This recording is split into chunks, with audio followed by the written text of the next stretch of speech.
Imagina aí agora que você deve uma quantidade absurda de dinheiro, milhões de reais, uma dívida impagável. É o tipo de dívida que você vai passar sua vida inteira tentando pagar e nunca vai conseguir. E aí um dia alguém vai até você, alguém que você nunca viu, e aí essa pessoa paga tudo o que você deve e ainda te dá o título de herdeiro. E você quer saber mais? Isso aconteceu de verdade. O nome de quem pagou a dívida é Jesus, mas a pergunta é, como que é que ele pagou? Por que que ele pagou? Qual foi o preço? E o que isso muda na sua vida? É justamente sobre isso que nós vamos falar nesse vídeo de hoje. E aí, tudo bem? Meu nome é Renato Neves, seja muito bem-vindo ao nosso canal Bíblia Talk, onde a gente aprende a palavra de Deus, a gente mergulha na palavra de Deus de uma forma simples, prática e objetiva para a sua vida. Na semana passada a gente viu sobre Jesus, que ele é o verbo eterno de Deus. A Bíblia diz que ele estava com Deus, que ele era Deus, e esse verbo ele se fez carne e habitou entre nós. Mas aí fica uma pergunta muito importante: por que será que Jesus se fez carne? Por que ele fez isso? Qual que era o objetivo da encarnação de Cristo? E hoje a gente vai ver justamente a resposta disso. A obra do Filho tem 3 movimentos: humilhação, redenção e exaltação. Ele desceu, ele pagou e ele subiu. Esse é o caminho que Jesus percorreu e é isso que garante para mim e para você a salvação. Então, se esse conteúdo te ajudar, já deixa o seu like, se inscreve aqui no nosso canal, porque isso faz uma diferença enorme pra gente. Então, bora para o nosso estudo de hoje. O nosso texto de hoje está em Filipenses, no capítulo 2. Paulo ele está escrevendo aqui para a igreja de Filipos e ele faz uma exortação à humildade. E para ilustrar o que é humildade de verdade, ele vai apontar para Cristo. E olha só o que ele diz aqui no versículos 5 e 8, aqui do capítulo 2 de Filipenses. Ele diz assim: de sorte que haja entre vós o mesmo sentimento que houve também em Cristo Jesus, que sendo em forma de Deus, não teve por usurpação ser igual a Deus, mas aniquilou-se a si mesmo, tomando a forma de servo, fazendo-se semelhante aos homens, e achado na forma de homem, humilhou-se a si mesmo, sendo obediente até a morte de cruz. Você percebe o movimento que está acontecendo aqui? Jesus ele era em forma de Deus, e isso significa que ele possuía a natureza divina plena nele mesmo. Então não era uma imitação, não era uma aproximação daquilo que Deus era. Na verdade, era uma coisa real. Ele era Deus, mas ele não teve por usurpação ser igual a Deus. Ou seja, ele não ficou se apegando, ele não ficou agarrado ao privilégio da divindade. Ele não usou isso como se fosse um troféu na vida dele. Ele não ficou lá no céu dizendo: eu mereço isso, eu mereço essa divindade, eu não vou abrir mão disso. Pelo contrário, o texto vai dizer que ele aniquilou-se a si mesmo. E essa palavra no grego, ela significa esvaziamento. Então Jesus, ele se esvaziou. Mas eu quero que você preste atenção numa coisa. Isso não significa que Jesus, ele abriu mão da sua divindade, que ele deixou de ser Deus. O que ele fez foi renunciar ao exercício pleno do privilégio divino. Mas como a gente viu no episódio 6, o verbo, ele se fez carne. E aqui em Filipenses a gente vai entender que essa encarnação, ela foi um ato deliberado de humilhação. E olha só o contraste absurdo com Adão. E lá em Gênesis 3 a gente vê que Adão ele quis ser igual a Deus, ele quis subir. E Jesus ele faz completamente o oposto. Ele sendo Deus, ele desceu. Ele se fez em forma de servo, ele se fez semelhante aos homens e não parou por aí. O texto diz que ele foi fiel a Deus, ele foi obediente a Deus. Até onde? Até a morte e morte de cruz. Você consegue entender aqui o que está acontecendo? Ele morreu numa cruz. Pra gente hoje, pra mim e pra você, a cruz ela é um símbolo de fé. Tem gente que usa no pescoço, tem gente que usa como pulseira, tem gente que usa na parede de casa. Mas no primeiro século a cruz era um símbolo de vergonha, era um símbolo de tortura, de maldição. Era a pior forma que tinha de alguém morrer. Essa forma de morte ela era reservada para os piores criminosos, para os escravos, para os traidores. E Jesus, o rei do universo, ele se submeteu a isso. Ele fez isso voluntariamente. Mas essa humilhação que Jesus, ela não foi o fim. Essa humilhação, ela tinha um propósito. E qual que é o propósito, Renato? O propósito dela foi a rendição. E agora a gente vai para Hebreus, capítulo 9. Olha só o que o autor ele vai dizer aqui no versículo 24 e 26. Ele diz assim: porque Cristo não entrou num santuário feito por mãos, figura do verdadeiro, porém no mesmo céu, para agora comparecer por nós perante a face de Deus, nem também para si mesmo se oferecer muitas vezes. Como sumo sacerdote, cada ano entra no santuário com o sangue alheio. De outra maneira, necessário lhe fora padecer muitas vezes desde a fundação do mundo. Mas agora, na consumação dos séculos, uma vez se manifestou para aniquilar o pecado pelo sacrifício de si mesmo. Para entender esse texto aqui, a gente precisa entender o conceito, o sistema de sacrifício do Antigo Testamento. No Israel antigo, o povo ele tinha um dia da expiação. E o que era o dia da expiação? É o Yom Kippur. Era uma vez por ano, o sumo sacerdote, ele entrava lá no Santo dos Santos. E o Santo dos Santos era o lugar mais sagrado do tabernáculo.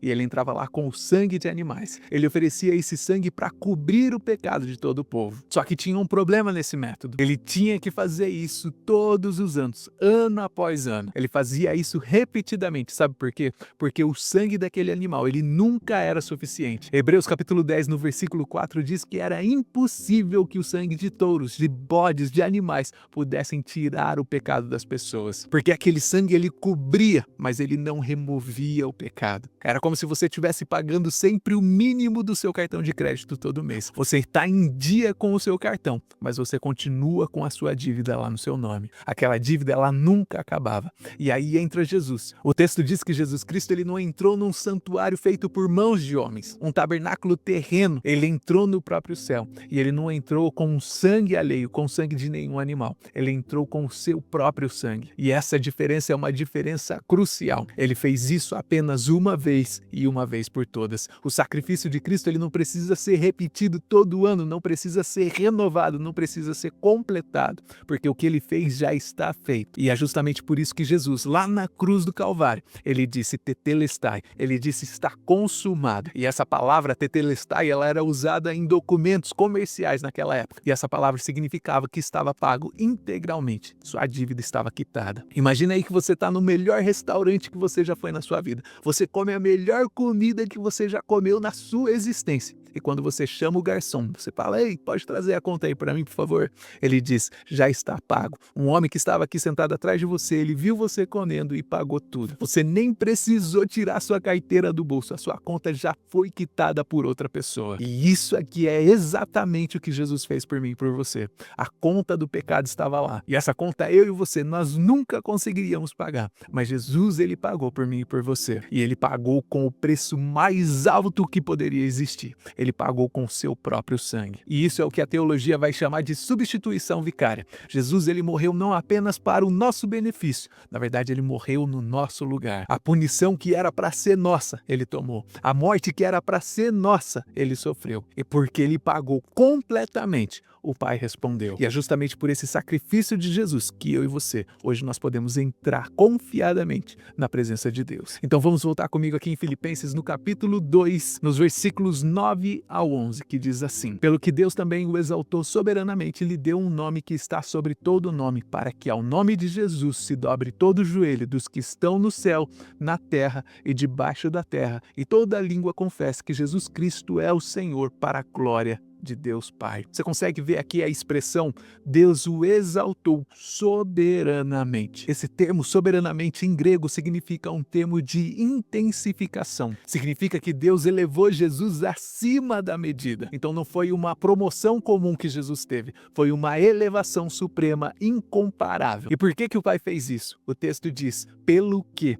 Então o que isso significa? Significa que foi por causa da obediência de Cristo. A exaltação é a resposta do Pai à humilhação voluntária do Filho. Jesus obedeceu até a morte de cruz, e o Pai o honrou com uma posição mais alta que existe no universo. Em Hebreus, no capítulo 1, no versículo 3, diz que depois de fazer a purificação dos pecados, Cristo assentou-se à direita da majestade nas alturas. Ele assentou-se, e isso indica descanso após uma obra completa. Isso indica autoridade, isso indica que o trabalho está terminado. E o Pai lhe deu um nome que está acima de todos os outros nomes. E eu não sei se você sabe, mas na Bíblia, nome não é só uma identificação, mas o nome ele carrega autoridade, caráter, poder. Então, quando a Bíblia diz que o nome de Jesus está acima de todo nome, isso quer dizer que não existe nenhuma autoridade visível ou invisível que se compara a ele. Não existe agora no nosso tempo, não existiu no passado e nunca vai existir no futuro. Nenhum poder é maior, nenhum título é maior. E qual que é o resultado disso? O resultado é que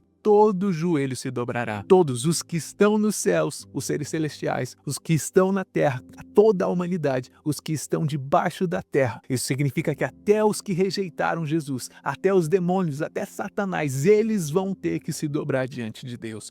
todo joelho se dobrará, sem exceção. E essa confissão vai acontecer de duas formas. Primeira, voluntariamente, por aquelas pessoas que hoje confessam Jesus como seu Senhor e Salvador. E a outra vai ser da forma compulsória, por aquelas pessoas que rejeitaram a Jesus Cristo. E um dia, essas pessoas vão ter que reconhecer que Ele é o Cristo. Não para receber a salvação com os outros santos, mas para entrar em juízo. Eu não sei se você se lembra, mas depois da Segunda Guerra Mundial, soldados que fizeram atos heróicos, eles foram condecorados. Eles receberam medalhas, honras, posições de destaque. Mas nenhum deles criou o país que os honrou. Jesus, ele não foi só honrado pelo Pai. Ele é o rei que criou o reino. A exaltação dele não é um favor, mas na verdade é uma justiça. Ele merece o trono porque ele construiu. E tem mais uma coisa. Se você olhar comigo em Hebreus, no capítulo 9, no versículo 28, nós vamos ver a visão completa. O que diz lá? Diz assim: assim também Cristo, oferecendo-se uma vez para tirar os pecados de muitos, aparecerá segunda vez sem pecado aos que o esperam para a salvação. Você consegue ver aqui? Ele vai voltar, ele prometeu que vai voltar. E ele não vai voltar para morrer de novo, para redimir as pessoas de novo. Ele não vai voltar para sofrer de novo, mas ele vai voltar glorificado, em poder, para buscar aqueles que estão esperando por ele. Porque o que a gente sabe até agora? A obra do Filho tem 3 movimentos. O primeiro movimento, ele desceu, ele se humilhou voluntariamente. E em segundo lugar, ele pagou, ele ofereceu o seu próprio sangue como um sacrifício único e suficiente. E o terceiro movimento, ele subiu, ele foi exaltado pelo Pai à posição suprema do universo. Ele assentou-se à destra da majestade. Ele recebeu um nome que está acima de todo nome. E um dia, todo joelho vai se dobrar diante dele. E essa, meu amigo, é a obra completa. Você não precisa adicionar mais nada a ela. Você não precisa completar essa obra. Você precisa apenas descansar. E no próximo vídeo nós vamos falar sobre a terceira pessoa da Trindade. Quem é essa? É o Espírito Santo. Quem é o Espírito Santo? O que significa o Espírito Santo ser Deus? E como é que ele atua na sua vida hoje? Então você não pode perder o nosso próximo vídeo e já me conta aqui nos comentários. O que mais te impactou na lição de hoje? Foi a humilhação, foi a redenção, foi a exaltação? Eu quero saber o que você achou dessa lição de hoje. Coloca aqui no comentário porque eu leio e respondo todos os comentários. E se esse vídeo te ajudou de alguma forma, já deixa o seu like, já se inscreve nesse canal, ativa o sininho da notificação para você não perder o nosso próximo vídeo. E como sempre, eu espero que você tenha aprendido pelo menos uma coisa ou duas com o nosso vídeo de hoje. Que Deus em Cristo te abençoe e nós nos vemos no próximo vídeo.